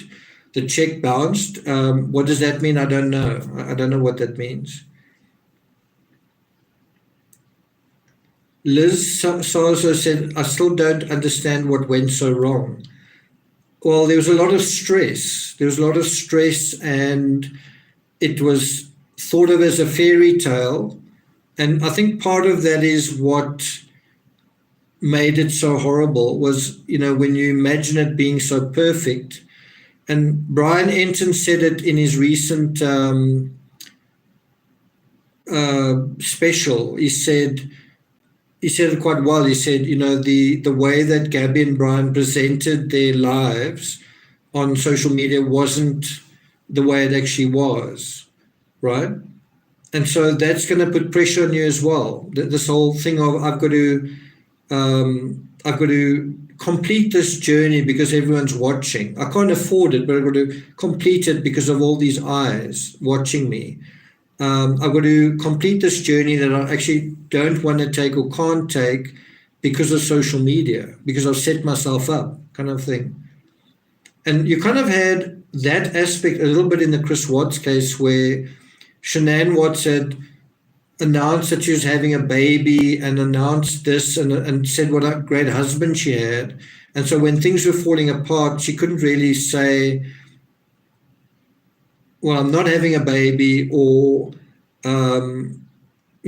my marriage isn't going so well. So she could tell the good story, but that kind of locked her into a situation where she had to pretend things weren't going so bad. She had to kind of show up for a marriage based on what social media, not based on what was actually going on.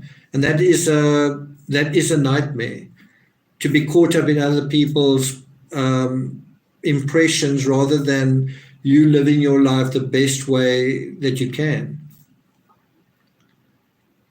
Pauline Buckle says she wasn't thriving.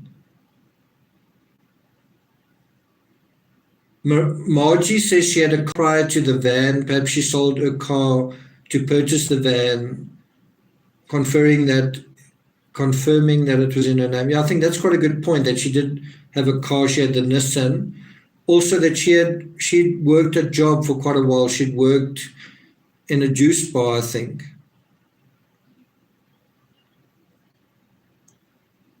Suzaia Ocean says Brian snapped. I don't think Brian snapped.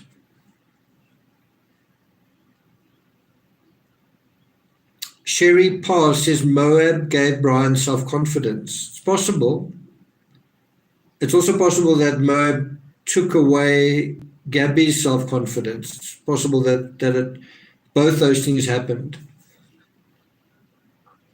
Ashley Shelton says, do not make your decisions based on people's opinions who won't be there for the outcome. Yeah. So I think there's a last thing I want to read from Ernest Becker. I'm not sure if this is not sure if I'm going to be able to find it. Is it here?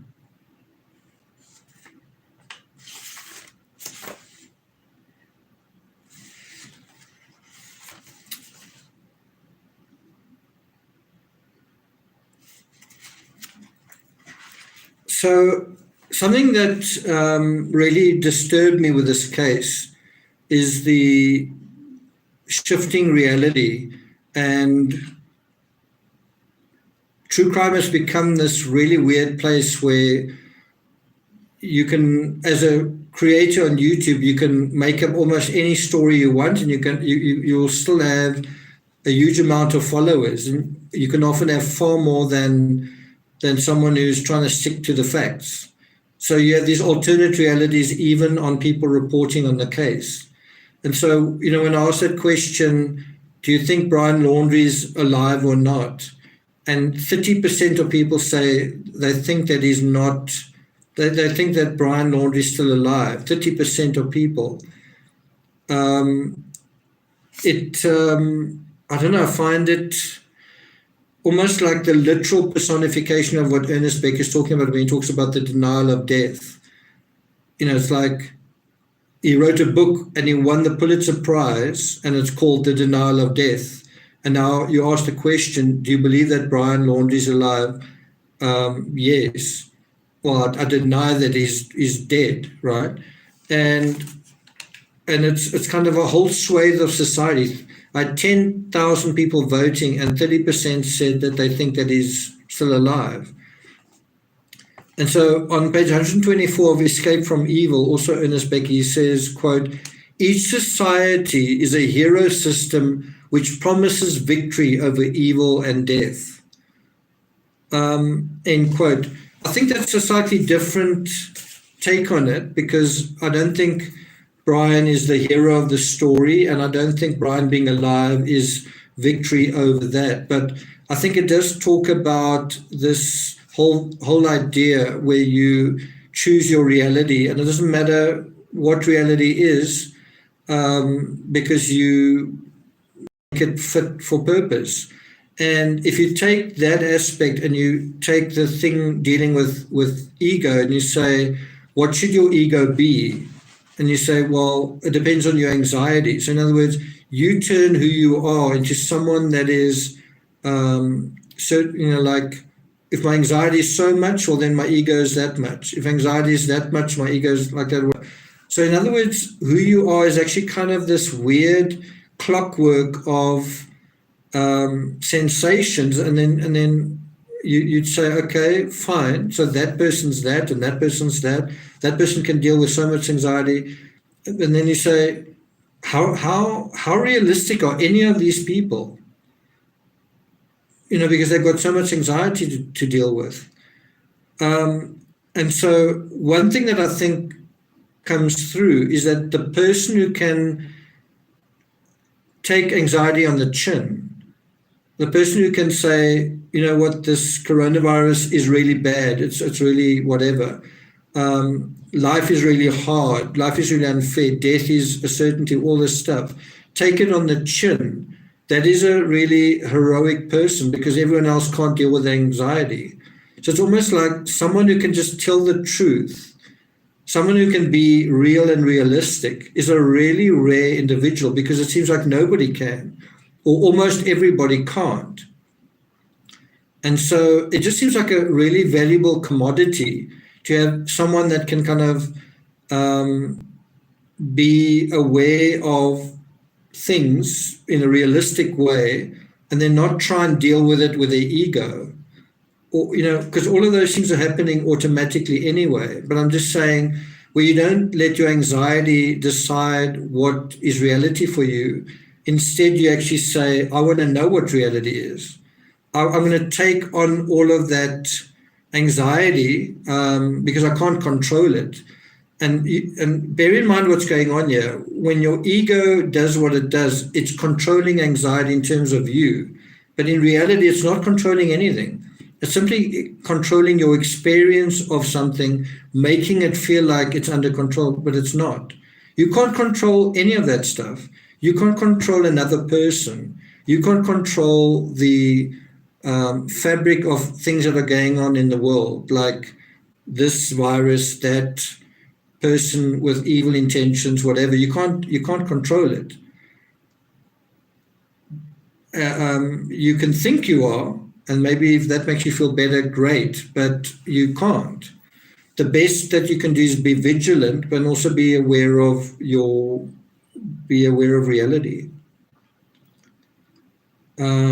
What did Stephanie say? Welcome to Hot Scorpio Rouge. Some of these names. Yeah, Teresa says, what facts would support that Brian is still alive? None. So let me just ask, I'm a little bit afraid to ask, but that's my anxiety. Is there anyone here that thinks Brian's still alive? Because then I'll just do a quick little demo for you guys. I'm a Scorpio with red hair. Okay, it makes sense. Jackie says yes. Okay, so Jackie, if you look at my teeth, right? I've actually got quite unusual teeth. My permanent teeth there and there have been pulled. Also, my molars at the back, my permanent teeth have also been pulled. I'm not going to show you all my teeth, but I've got quite a unique dental signature, right? Some of my teeth are more worn down than others. And so if something had to happen to me and they did a dental thing of me, what you'd need is these teeth removed from that, the permanent teeth gone, also a certain amount of wear on certain teeth. That's something that's very difficult, if not impossible, to forge. Remember, it's actual human teeth. It's not like you got someone else's tooth or you made an impression. It's actual human teeth. It's the actual tooth. It's bone, right? So unless you kind of found a bone somewhere else and kind of did like extensive sculpture, which would leave an impression as well. Now, I don't know whether you think there's some conspiracy that there are no dental records. That would then be a different explanation. But all those documents will be coming out, and the FBI wouldn't have said that if it wasn't like that. And I wouldn't be surprised if, similar to the Kaylee Anthony case, you actually got to see those images. You'll see those as well. So, yeah, your dental anatomy is a signature, just like your fingers. The patterns on your fingers. People could even say that your voice has got a unique pattern, your eyes, whatever, but your teeth do as well. And I think someone on one particular show said that the FBI had contacted, because they foresaw this happening, they contacted Brian's dentist. Bear in mind where this happened. It happened in his hometown. Did Brian have a dentist? Yes, he did. Did the dentist have impressions or photos or whatever of his teeth? Yes, he did. The FBI probably contacted the dentist ahead of time. Remember, they went to get DNA samples ahead of time as well, because they were foreseeing the possibility that this was going to happen, that they were going to find Brian through remains, right? And so that is what happened. And so I think this guy said, because they'd established the legal aspect ahead of time, when they found the skeletal remains, it was just a quick matter of putting everything into motion, and that's why the turnaround was 24 hours. So not sure what is rocket science about that. Margarita says, okay, enough of the movie. I think she's really far back into the live. Margie says, I agree. Okay. So that's it. I've been on here for an hour and 45 minutes. I want to come back to, must have done, my voice has done pretty well, although I think my voice did well and my mind wasn't my best live ever, I don't think. But coming back to this whole thing of fairy tales and this whole idea of Brian would never have done something to Gabby because he loved her, or Brian didn't love Gabby because of what he did. So I don't know which reasoning you want to choose there. But I want to just think about a couple of instances in true crime. And I'm not saying, for example, Jodi Arias. Did Jodi Arias genuinely love Travis Alexander? You know, was that love healthy or good or whatever? No, but was there a lot of emotion? Mrs. Kelly says, I have a question. I'm listening.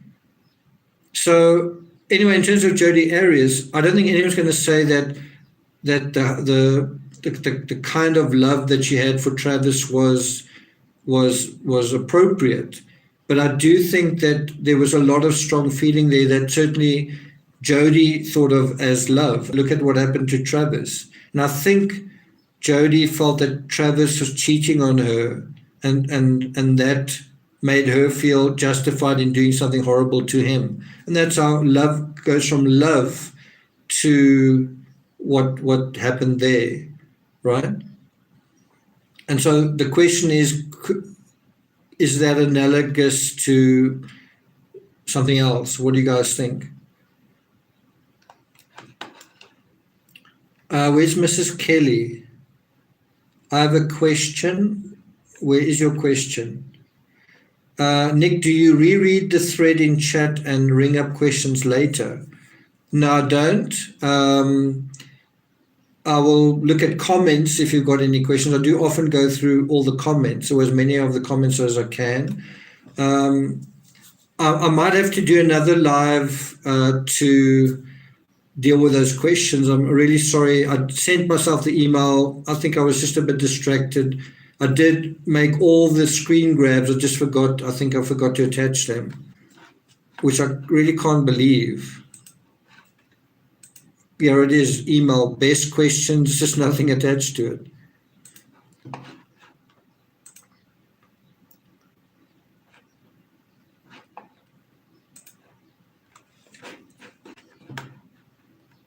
Was that your question? That's also a good point from Lawrence. If you can't love yourself, it's really hard to love someone else. Now, I think that is so key to this, is I think sometimes when you're a young person, you experience love and you kind of love yourself through someone else loving you, right? So, in other words, your ego is kind of informed by the other person's feelings towards you, and once that is turned off, it's like you are turned off. You exist because somebody loves you. You exist in their eyes and in their world, and if you take that away, then you no longer exist, and in a weird way they don't either, right? So I remember when I was, I think, 17 or 18 years old, and I had this incredibly magical experience. I was on a beach called Hout Bay in South Africa. I think I was 17 or 18 years old, and this girl was riding bareback galloping on the beach with this horse. And I don't know, we had this weird encounter where, I saw this incredible scene. It was so beautiful and so romantic and so unexpected. And then the next thing, the scene came towards me, and she was on this horse and she came towards me, and we spoke, and I got her number, and I later saw her again. And it was just this incredible encounter. And through her liking me, I sort of realized for the first time in a really moving way that, wow, I'm likable, that I'm someone and because of this incredible thing that had happened. And it was just, I'll never forget that feeling, just of through someone else you come into being, but in a very wonderful way. Of course, when that is turned off, it's a terrible way, because now this fairy tale that you've become part of is now gone. And I think there's a big difference between pursuing a fairy tale and being in one and then losing it. I think that is much, much worse. So think about Star Wars and Dune and like the movie Clueless, where you have Luke Skywalker pursues the fairy tale. He is a farm boy, and then he pursues the fairy tale of becoming a Jedi. You have the same sort of thing in Dune. In Clueless, you have this, it's a totally different situation, but you have this young girl and guy who see something in one another, right? It's a little bit of a different situation. But in terms of pursuing fairy tales, we are never taught how to respond when we lose the fairy tale. So you can pursue the fairy tale and then you get it, and that's usually where the movie ends. The movie ends where the couple kiss and they live happily ever after. I've just watched the movie 6 Days, 7 Nights, and you look at where that movie ends. we're not really taught how to respond when we lose the fairy tale. And Legends of the Fall kind of shows that through Tristan, where Tristan certainly loses his brother and suffers other devastating losses. And we see how he deals with life in a way that is authentic. And that's why, because he's so authentic and so full of courage, we admire him, right? And a lot of children are brought up also that you should dream dreams and you should have fairy tales. And I won't say that you shouldn't, try and get an Olympic gold medal, or you shouldn't have some kind of goal. But at some point, the fairy tale must become realistic. So I'm not saying don't believe in magic, but at some point you must be realistic about it, because for as long as you are unrealistic, it's going to remain a fairy tale, and fairy tales have a way of becoming nightmares, so be careful.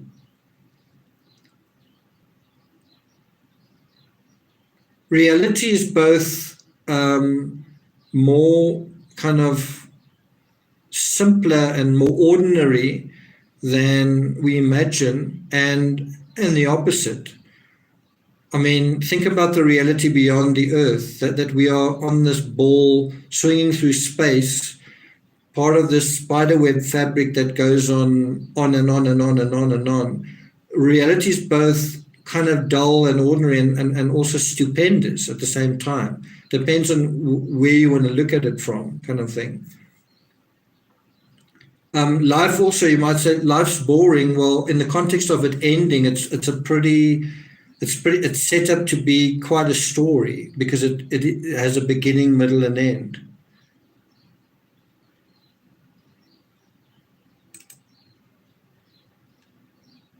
Stephanie, I also wanted to hide that message.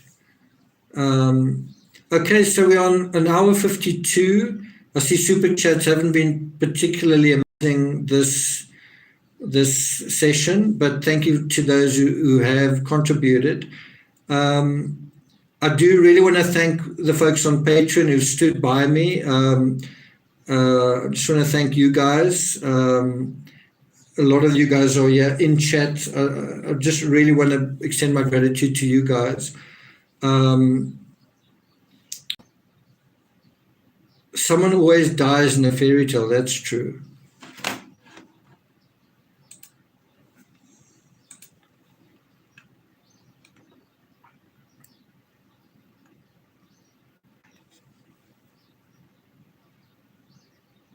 Kevin says, usually a monster in a fairy tale to be overcome. Yeah.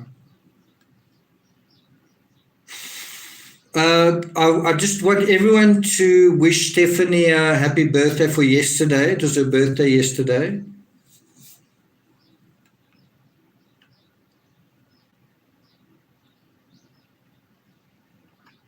Okay, Macy says, can you explain why you think Brian did not snap? It's a little bit difficult to do that. I suppose because he's no longer alive, there aren't any legal aspects to it. But let me just put it in this way. If Brian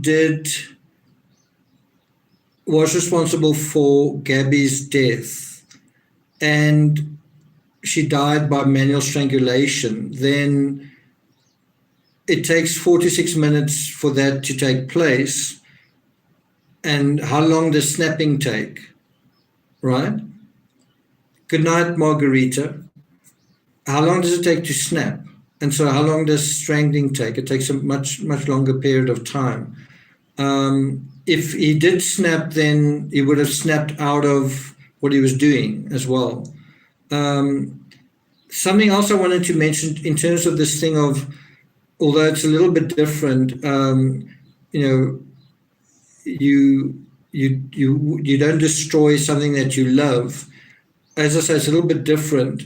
There's a case, someone King, is it Leonard King, I don't know if you guys are aware of this case. It's a guy who had a mail order bride from, I think, Russia or one of those countries, and then it didn't work out. And then he, thanks, Linda, thanks a lot.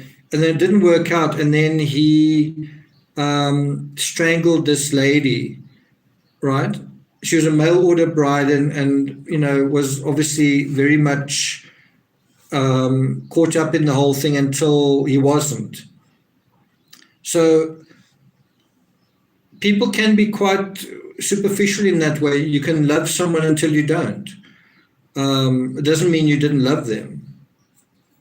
But probably at the time that something like that happens, that those feelings have changed significantly. But I wouldn't be surprised if after Gabby had died, Brian, those feelings came back. I wouldn't be surprised.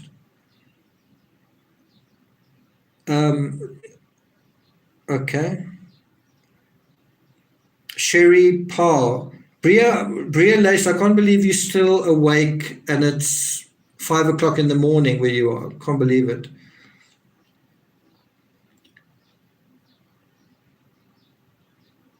Susan says thin line between love and hate. Yeah, absolutely. I think Bill Cosby in one of the Cosby shows said something like, there's a fine line between love and nausea. Heather says that's a lot of intent. Absolutely.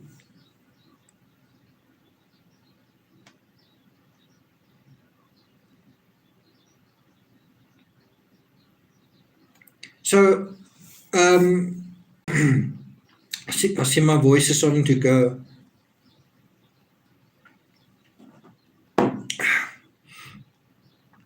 So yeah, it's me, Mike C. Makes one interesting comment that raises a very interesting thing.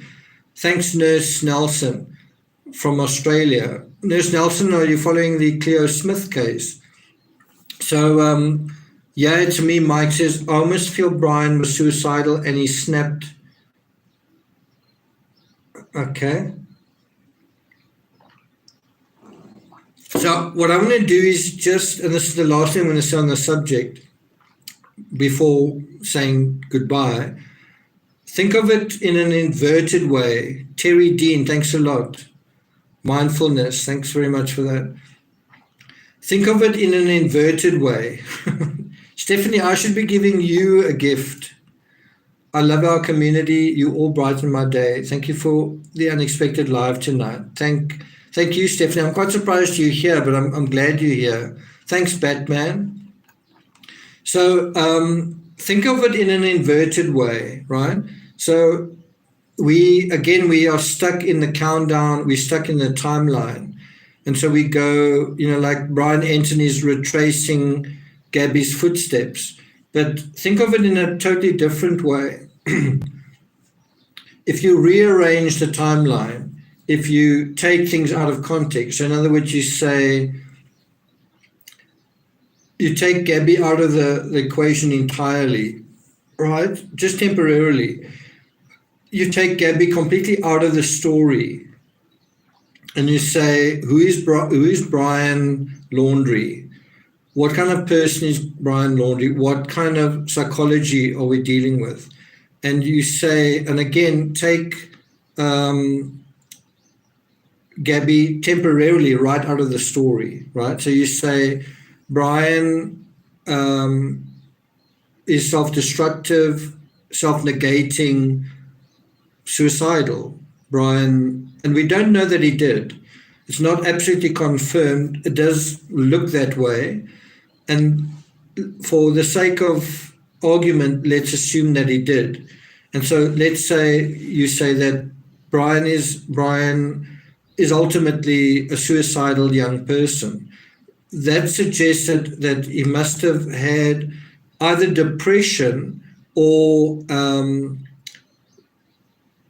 I don't want to say mental illness, but a mental troubles before this, right? So what I'm just trying to say is, if you take Gabby out of the thing and you say something happened to Brian that upset him, and then he took his own life, well, you would have to be someone that has a propensity for that in the first place. And so kind of a different argument. Thanks, Nana Caroline. It's kind of a difficult argument because my own mother committed suicide, and I don't know if you can say some people have it in them to take their own lives and some don't. I think, like committing any crime, we all have that propensity, and I also think we all have the, and it's quite a scary thought, we all have the potential to completely lose it, and the same thing might happen to us, right? But what I'm trying to get at is that it doesn't just happen. You've got to have a period where you have a low sense of self-esteem, low confidence. We know there's escalating tension. We know there was stress, right? But ultimately, at the end of all of that, Brian can't handle what happens, his anxiety, and it appears that he took his own life, right? And that's the kind of person we're dealing with. Now, do you remember that Gabby said during the Moab incident that he stresses me out? That's what she said. And she also called him a downer. Now, think about that in someone who's depressing, someone who's negative, someone who sees the world as this bad place, someone who's antisocial, all those kind of things, right? So now we bring Gabby back into the story, knowing this end result. And in a way, I'm cheating a little bit because I'm applying what I learned in the whole incel and mass shooter research, which is the critical clue here is the fact that the person commits suicide at the end of it. A lot of people get caught up in April. Thank you very much, April Robertson. A lot of people get caught up in these mass shooting events, that they get caught up in, like, why did they do it, and what are the details, and what is this elaborate thing, or what were the dynamics. But the bottom line is the person was suicidal. The bottom line is that the person wanted to take their own lives. The bottom line is that the person took their life at the end of it. And I think in the same way that the financial narrative is forgotten here, I think in the same way Brian's state of mind as someone who probably wasn't a glass half full kind of person, right? Gabby described him as a downer 2 weeks before she lost her life, right?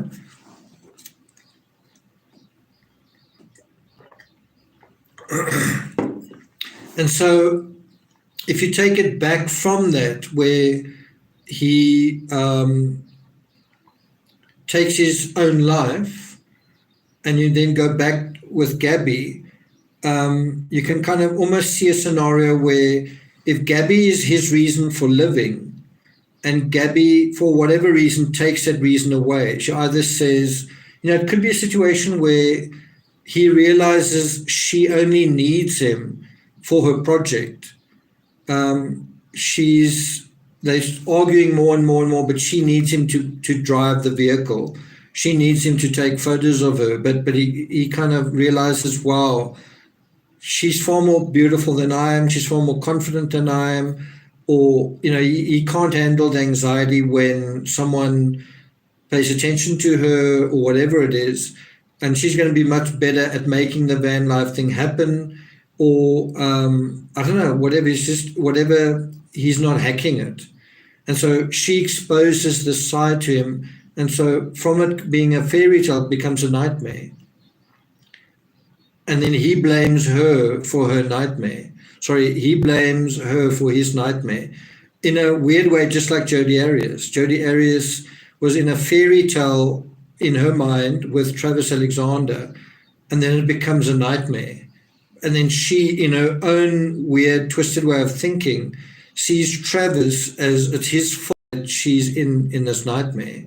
He's turned her fairy tale into a nightmare in terms of Jodi Arias. Does that make sense?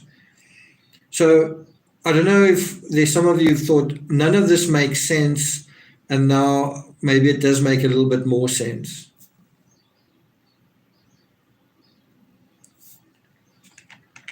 So something I said earlier was we know how to pursue a fairy tale, but nobody teaches us how to respond when we lose it.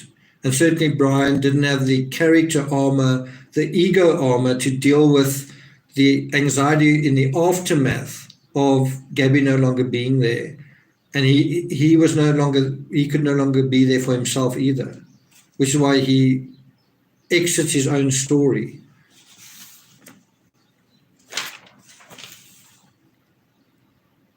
I think that is it.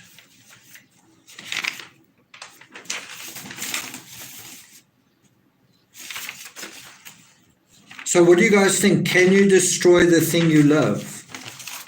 That was what we opened this up with. Can you destroy the thing you love?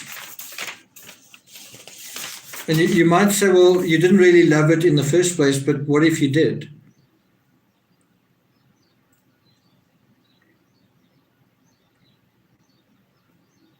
And I find that a very troubling and interesting thing to think about, because Orson Welles or someone like that said, we always do.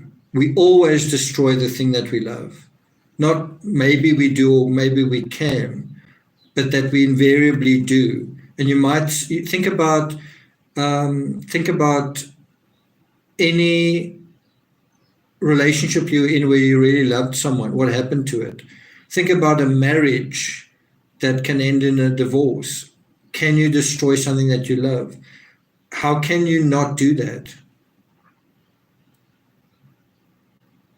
Are you okay, Nick? Janelle, yes, I am okay. And so I think one of the main ways that you don't destroy the thing that you love is you need to not destroy yourself. And so part of how you don't destroy yourself is control your anxiety, control your ego, get to the right level. And one of the ways that helps with all of this is authenticity, being realistic, not getting caught up in fairy tales that are unrealistic. You don't have to be a down, and you don't have to be sort of negative or like overly realistic about anything, but just be authentic. And you can still be a great person to be around without trying to make things better or worse than what they actually are. It's just as bad making something worse than it actually is than someone who makes it better. And we are allowed little moments where we deviate from that path. If you have a birthday or if you have a celebration where you don't always have to be completely authentic all the time. You can take a little bit of a break if it's too much. But try to get some practice at it. Have confidence in yourself.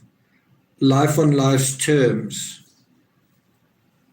And if you're not sure what I'm talking about, get a dog and see how dogs navigate life. They just sniff around. I must say, Timmy had the most incredible walk. It's now yesterday afternoon. I see the sun's coming up here, where he was just running around and totally out of breath. And the weird thing is where I was walking, there were no other dogs. And everything that was happening was like the original doggy verse, which is a kind of quite virgin, felt terrain. He was literally chasing a rabbit and didn't get close to this rabbit, but I think he got excited. The rabbit ran at least 5 times faster than he did and was out of there. But that's kind of an authentic way of being, even if you do it for a short time. You are simply where you are, and that's enough, and that's sufficient. You don't have to count it down. You don't have to measure it. You don't have to compare it. You simply can be there. You don't have to feel anxious. You don't have to have an ego. You are simply there. And you don't have to be in that state constantly, but just practice doing it. Dogs are unconditional love, for sure.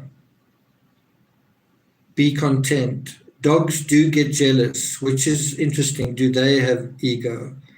I think you'll be surprised.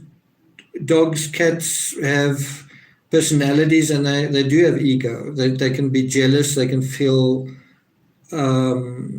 they can feel that someone is being favored.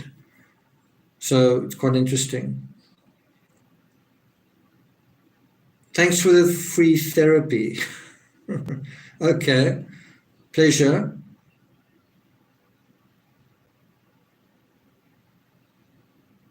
Patricia Burns, pets are perceptive.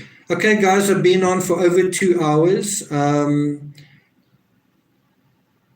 just wondering whether I'm going to be doing a live again. I'll have to look at Ernest Becker, and I'm going to have to look at something that I could do in the next live is this article I wrote, Are You Badass Enough? And in a way, I touched on it in this episode dealing with Tristan from Legends of the Fall. He was a real badass. Do you guys agree? Of the three brothers, he was the badass. And we all love a badass. A badass is a person of substance.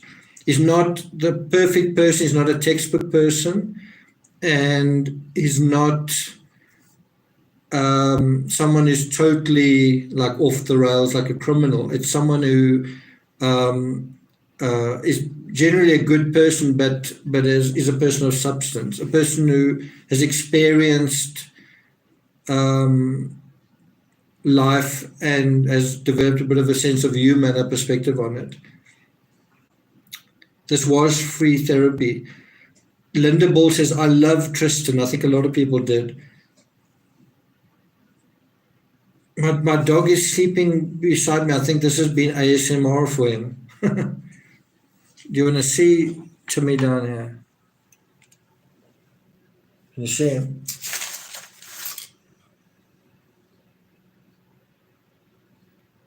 Anyway.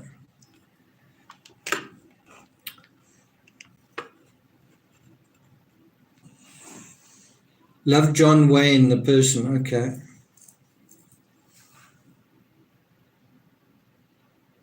That's a really good point from Holly Marie. Yes, you can destroy the thing you love if you hold on too tight. You can definitely destroy a relationship by being too clingy, too controlling, too anxious, too much, I guess, of anything. Okay, so I think that's it. Thank you, mods. Thanks, Sharon. Thank you. Yeah, well, Bria's still up at 5 o'clock in the morning over there. Thank you. See if I can see. Jean Karras is also here. Thanks, guys. And then thanks a lot to all the folks on Patreon who are here. I see quite a few of you in as well. And then thanks a lot for the super chats. I'm not sure whether this wasn't a bit late for most of you, but maybe some folks from other countries got a chance to follow without losing sleep, especially perhaps Australia. I have a badass Quaker parrot named Bean. Really? That's interesting. Macy says, thanks, you've explained very well. My cat is very egotistical. Judy Riddle. Yeah, cats can be... I've got a friend's cat who sometimes visits, and when that cat wants food, literally scratches you, like, feed me now.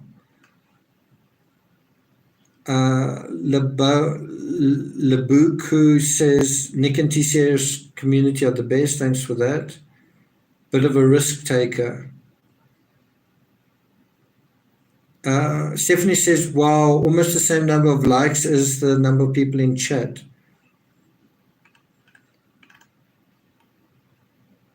Yeah, he is sleeping. So,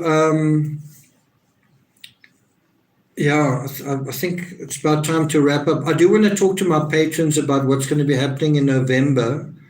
I should probably also tell you guys what's going to be happening next month. So I don't know if you've noticed, there was this big Summer Wells case, which seemed really, really big. And then the Gabby Petito case was a much bigger case in terms of true crime.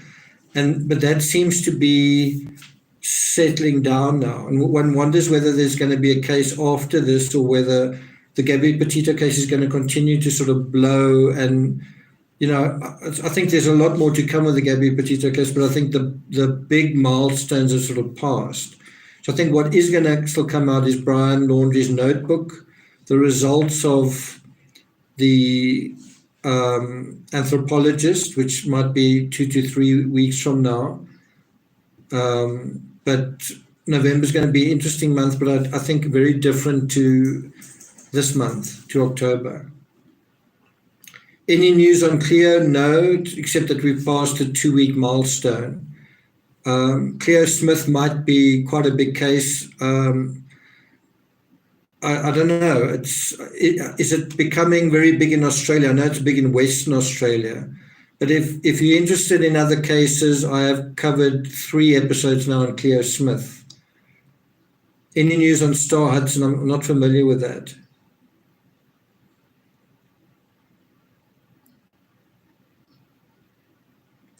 And the channels are all fighting now about wells. Yeah, I actually saw that. Okay, so I'm going to sign off now. I just want to wish everyone happy Halloween. And bear in mind, this is also the time of year that Meredith Kircher lost her life. I have put up, and I am putting up tweets dealing with 14 years ago today on Twitter. So if you're interested in Amanda Knox and my coverage on that, head on to @CrimeRocket and look at the tweets that I'm putting up every day dealing with some of the events that played out this time 14 years ago today. I've written 6 books on the Amanda Knox case. Good night, everyone. I hope you have a good rest of your weekend. Happy Halloween. And see you guys next time. Okay, ciao.